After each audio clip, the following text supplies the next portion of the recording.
बिस्मिल्लाहिर्रहमानिर्रहीम। मुअज़्ज़ज़ नाज़रीन, जैसा कि सोशल मीडिया और अख़बारात के ज़रिए आपने ये ख़बर पढ़ी होगी, बड़ी अलमनाक ख़बर कि वज़ीराबाद रोड पर सियालकोट में श्रीलंका से ताल्लुक़ रखने वाले एक प्राइवेट फैक्ट्री के जनरल मैनेजर को बड़े ज़ालिमाना तरीके से कत्ल किया गया। ये वाक़या इतना शर्मनाक है कि इंसानियत भी शर्मा रही है। बिलख़ुसूस एक ऐसे इस्लामी मुल्क के अंदर जो इस्लाम के नाम पर बना और इस्लाम के नाम पर ही वो कायम है और इसी नाम से उसकी इज़्ज़त और हुर्मत है, वहाँ पर इस वाक़े का होना एक बहुत बड़ा अलमिया है। मैं समझता हूँ कि ये वाक़या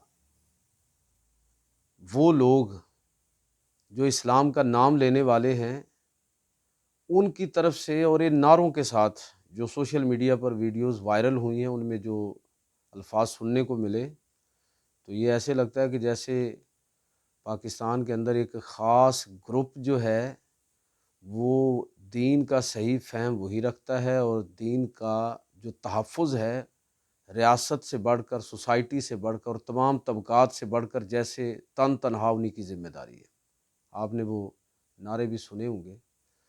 तो मज़हब को जिस तरह अपने ज़ाती जज़्बात की तस्कीन के लिए लोगों ने इस्तेमाल किया, ये बड़ी शर्मनाक बात है।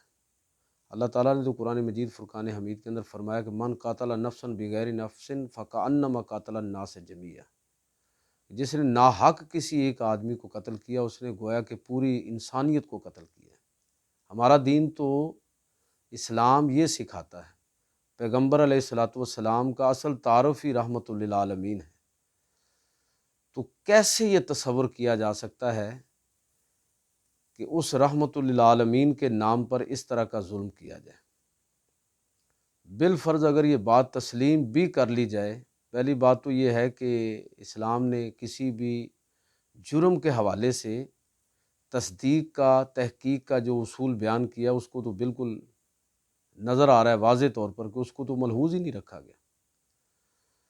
और फिर ये कि अगर ये जुर्म साबित भी हो जाए, जिस तरह के बाज़ लोगों का ये दावा है, अगरचे ये दावा बहुत हद तक मशकूक है, लगता है कि लोगों का कोई ज़ाती एजेंडा था जिसको पूरा करने के लिए उन्होंने मज़हब का इस्तेमाल किया।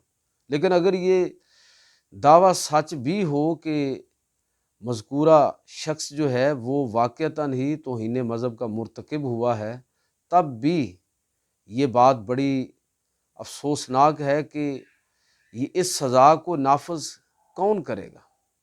क्या ये ज़िम्मेदारी जो है रियासत की है, अदारों की है या आम लोगों की है? अगर इस चीज़ को प्रमोट किया गया, इसकी हौसला अफ़ज़ाई की गई, तो आने वाले दौर में ख़तरा ये है कि जिस तरह की असबियतें और गिरोहबंदियाँ हमारे यहाँ परवान चढ़ रही हैं, तो उसके नतीजे में लोग एक दूसरे को काफ़िर करार देंगे और उनका कत्ल जो है वो ऐन सवाब समझेंगे। तो मैं समझता हूँ कि इस हवाले से एक तो रियासत को अपनी ज़िम्मेदारी को कबूल करना चाहिए। दूसरा, सोसाइटी का जो इंटेलेक्चुअल तबका है, उनको अपनी ज़िम्मेदारी को समझना चाहिए। उलमा, सहाफ़ी और एंकर और मुख्तलिफ़ दानश्वर, कि वो जब तक ये असल में ये मर्ज़ नहीं है, ये मर्ज़ की अलामत है। असल मर्ज़ को दरियाफ़्त करने की ज़रूरत है कि शिद्दत पसंदी आई कैसे इस कौम के अंदर और मजमूई तौर पर पूरी उम्मत के अंदर। मैं ख़ास तौर पर पाकिस्तान बरसगीर की बात कर रहा हूँ, तो कैसे इस कौम के अंदर ये शिद्दत पसंदी आई? जिस कौम का मिजाज ये है और जिनकी तारीख़ ये है कि वो हमेशा अक़लियत में होने के बावजूद उन्होंने अक्सरियत के दिल जीते हैं और उन पर हुक्मरानी की है। देखें, बरसगीर में 20% राउंड अबाउट मुसलमानों की तादाद रही और 764 बरस तक मुसलमानों ने बरसगीर पर हुकूमत की है। तो कैसे मुमकिन है कि एक ऐसा गिरोह जो अक़लियत में हो और वो अक्सरियत का दिल जीते बगैर कैसे उन पर हुक्मरान रह सकता है? तो मुसलमानों की तारीख़ तो रवादारी के साथ भरी हुई है, बर्दाश्त के साथ भरी हुई है।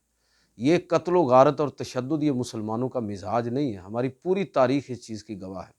तो मैं समझता हूँ कि अगर इस मर्ज़ से इस उम्मत को, कौम को बचाना है, तो अहले फ़िक्र व दानिश की ज़िम्मेदारी बहुत बड़ी है। لکھیے بھی، بولیے بھی پوری جرات کے ساتھ، اور اس فکر کو علمی انداز میں دفن کرنے کی کوشش کریں۔ بتائیں کہ ہمارے ذمے ہے، اہل علم کے ذمے ہے، اساتذہ کے ذمے ہے کہ وہ لوگوں کو بتائیں کہ وہ ایمان ایمان ہی نہیں ہے جس میں امن نہ ہو، وہ اسلام اسلام ہی نہیں ہے جس میں سلامتی کا عنصر نہ ہو۔ تو اس لیے ضروری ہے کہ لوگوں کو اس چیز سے آگاہ کیا جائے۔ میں سمجھتا ہوں کہ یہ واقعہ جو ہے ہمارے عدالتی نظام کے لیے بھی ایک بہت بڑا چیلنج ہے۔ اگر آپ ذرا یاد کریں کہ سیالکوٹ میں اس سے پہلے بھی ایک واقعہ ہوا ہے، اگر اس واقعے کے جو کردار تھے ان کو سزا ملتی تو شاید یہ واقعہ جو ہے وہ پیش نہ آتا۔ اور میں عرض کروں گا کہ اگر اب بھی ہم مستقبل میں اس طرح کے واقعات سے بچنا چاہتے ہیں تو ہماری عدلیہ کی، ہماری انتظامیہ کی، ریاست کی، حکومت کی یہ ذمہ داری ہے کہ وہ ان لوگوں کو کڑی سزا دیں۔ یہ لوگوں کو، یہ اہل دانش کا فرض ہے کہ لوگوں کو بتائیں کہ خدا کے بندو، عشق رسول میں موت قبول کرنے سے پہلے اطاعت رسول میں جینا تو سیکھ لو، کہ اللہ کے پیغمبر صلی اللہ علیہ وسلم کی اطاعت کرو گے تو تمہیں خود بخود پتہ چلے گا کہ جتنی برداشت اور حوصلہ اللہ کے نبی صلی اللہ علیہ وسلم کے اندر ہے، اور آپ نے جتنا یہ عفو و درگزر سے کام لیا ہے، دوسروں کو برداشت کیا ہے۔ دیکھیں اس میں ایک بات تو یہ ہے کہ یہ تو بہرحال ابھی تو ثابت ہی نہیں ہے کہ کیا اس آدمی نے گستاخی کی تھی کہ نہیں کی تھی۔ اگر بالفرض گستاخی کی بھی ہو تو یہ عام پبلک کا یہ حق نہیں ہے کہ وہ ان پر قانون کو نافذ کریں۔ اگر اس چیز کی عام اجازت دے دی گئی تو اس کے نتائج بڑے خوفناک نکلیں گے، سوسائٹی انتشار کا شکار ہوگی۔ اس لیے ضروری ہے کہ اس ذمہ داری کو سمجھا جائے، ریاست بھی اس ذمہ داری کو سمجھے، اور ہمارا جو انٹلیکچوئل طبقہ ہے وہ بھی اس ذمہ داری کو سمجھے۔ اور خاص طور پر میں عرض کرنا چاہوں گا کہ یہ چونکہ مذہب کے نام پر یہ سارا فساد برپا ہوا ہے، تو سب سے بڑی ذمہ داری جو ہے وہ اہل مذہب کی ہے، مذہبی قیادت کی ہے۔ اور خاص طور پر اس وقت جو اہل دانش ہیں، جس طرح کا ماحول بن گیا ہے، وہ علماء سے توقع رکھتے ہیں کہ وہ بڑی جرات کے ساتھ اس واقعے کی مذمت کریں، اس لیے کہ مذہب کے نام پر سوسائٹی کے اندر جو خوف آہستہ آہستہ سرایت کر رہا ہے، اس خوف سے کیسے کون نکالے گا؟ وہ خوف لوگوں کا دور کیسے ہوگا؟ تو لوگ تو اس پر تبصرہ کرنے سے ڈر رہے ہیں، لکھنے سے ڈر رہے ہیں۔ تو ضروری ہے کہ مذہبی قیادت آگے بڑھے اور اس واقعے کی مذمت کرے کہ اس کا بالکل کوئی بھی جواز نہیں ہے۔ اگر یہ جرم ثابت بھی ہو جائے تو تب بھی عام لوگوں کو اس کی اجازت نہیں دی جا سکتی، یہ ریاست کی ذمہ داری ہے۔ اس سے پہلے بھی ہم کئی اس طرح کے سانحات سے گزرے ہیں، اور اس کی بنیادی وجہ ریاست کی نااہلی، حکومت کی نااہلی ہے، اور معاشرے اور ہماری سوسائٹی کا جو دانشور طبقہ ہے، میں سمجھتا ہوں کہ وہ بھی اس میں بدقسمتی سے ان کا چپ رہنا بھی اس موقع پر ایک جرم شمار ہوگا۔ تو میں یہ گزارش کروں گا کہ ہمارے مذہبی طبقہ خاص طور پر اس واقعے کو بڑی سنجیدگی کے ساتھ لے کہ ہم اپنے معاشرے میں کس چیز کو پروموٹ کر رہے ہیں۔ تشدد کو، جنت کا رستہ لوگ تلاش کرنے کے لیے، عمل کرنے کے لیے تیار نہیں ہیں، لیکن چاہتے ہیں کہ بس کسی کی گردن اڑا لی جائے اور اپنے کے لیے جنت پکی کر لی جائے۔ یہ عجیب و غریب قسم کی یہ تبلیغ کسی نہ کسی جگہ سے ہوئی ہے، جس کا نتیجہ یہ آج ہم دیکھ رہے ہیں۔ تو میں سمجھتا ہوں کہ یہ واقعہ قابل مذمت ہے۔ حکومت بھی اپنی ذمہ داری کو سمجھے، حکومت بھی سمجھے، نظام ہماری عدلیہ بھی اس چیز کو سمجھے، اور سوسائٹی اور انٹلیکچوئل بھی اس ذمہ داری کو قبول کریں اور اس کی تلافی کی کوشش کریں، ورنہ اس کے نتائج بڑے خطرناک نکلیں گے۔